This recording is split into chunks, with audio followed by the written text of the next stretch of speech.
Windows sleep mode issues might occur due to multiple factors, but very often sleep mode issues are related to hibernation.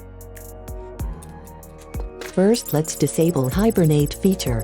Click on Windows button, type in Control Panel and press Enter. In newly opened window, click on Power Options. Once there, in the menu on the left, click on Choose what power button does, then click on Change settings that are currently unavailable, uncheck the box beside Hibernate and click on Save Changes button.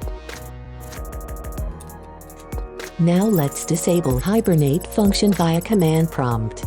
Right-click on Windows button, select Command Prompt Admin. In Command Prompt environment, type in the given command and press Enter. After this, reboot your PC. Now let's use Command Prompt to check sleep mode information.